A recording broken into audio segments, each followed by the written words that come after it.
Okay जी, तो बिस्मिल्लाहिर्रहमानिर्रहीम। इस वीडियो के अंदर हमारे पास सेल साइटोस्केलेटन ऑफ सेल है कि हम सेल के साइटोस्केलेटन डिस्कस कर रहे हैं कि सेल का जो साइटोस्केलेटन है वो किन चीज़ों से मिलकर बना होता है।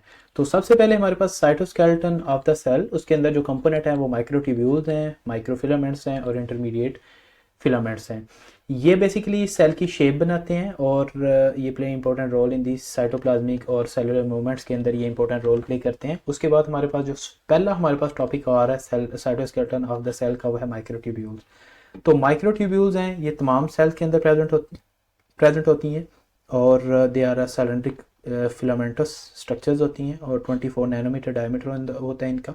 ट्यूबुलिन प्रोटीन की बनी होती हैं और ये टाइनी सर्कल्स, अगर क्रॉस सेक्शन ले तो उसके अंदर टाइनी सर्कल्स आएंगे। और जो माइक्रोट्यूब्यूल्स हैं ये बेसिकली एंकर्ड होती हैं नियर दी सेंट्रियोल के साथ ये वाली जगह पे ये एंकर्ड होंगी और इनकी लेंथ जो है वो वेरिएबल होगी, ये इलास्टिक होंगी और विदाउट ब्रेकिंग ये जो है ये बेंड हो जाएंगी।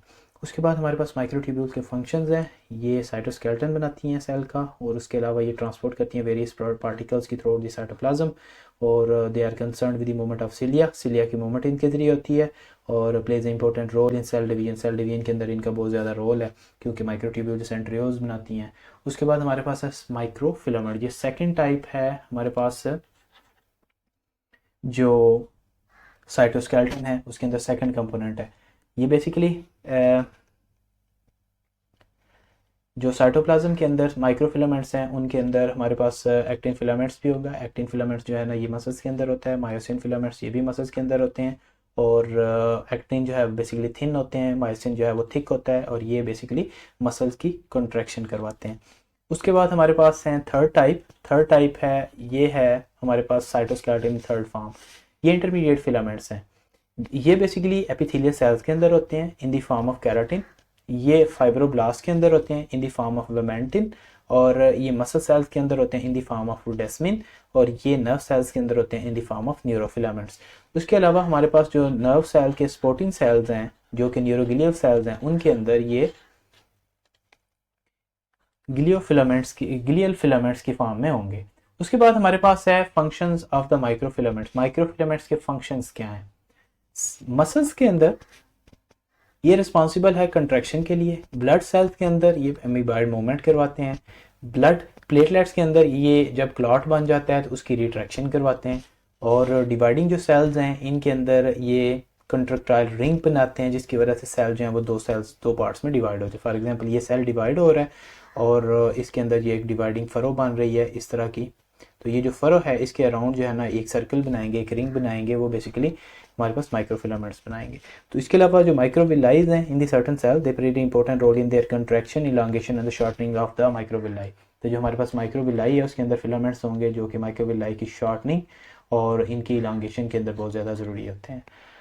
उसके बाद हमारे पास स्ट्रक्चर जो आ रही है वो है माइक्रोविलाई फिंगर लाइक प्रोजेक्शंस हैं surface of the certain cells in the body. For example जो इंटेस्टाइन है, लिवर है, किडनी है, इनके अंदर डिफरेंट जो सेल्स हैं इनकी सरफेस के ऊपर जो है ना वो डिफरेंट फिंगर लाइक प्रोजेक्शंस होंगी, उनको आप माइक्रोविलाइज कहेंगे।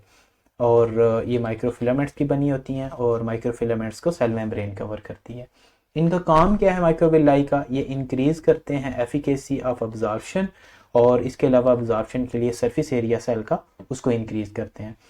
उसके बाद है हमारे पास सेल इंक्लूजन्स।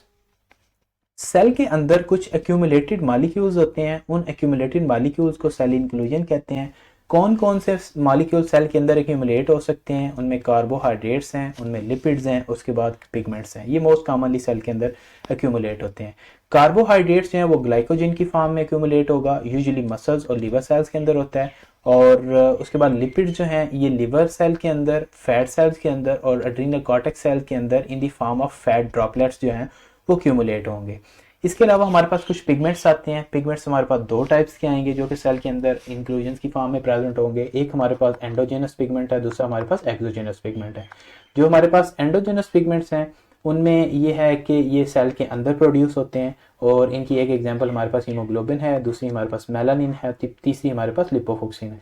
ये तीन टाइप के हमारे पास जो है वो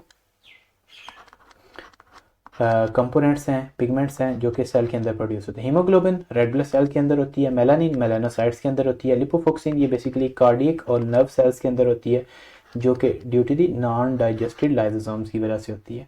जो एक्सोजेनस पिगमेंट्स हैं हमारे पास वो बाहर से आते हैं, वो वाले पिगमेंट जो सेल को बाहर से मिलते हैं, और इनकी एग्जांपल हमारे पास कैरोटीन है, कार्बन है, डस्ट पार्टिकल्स हैं, सिल्वर है, लेड है, और डिफरेंट टैटू के मार्किंग जो है ये हमारे पास एक्सोजेनस पिगमेंट्स बनाएंगे।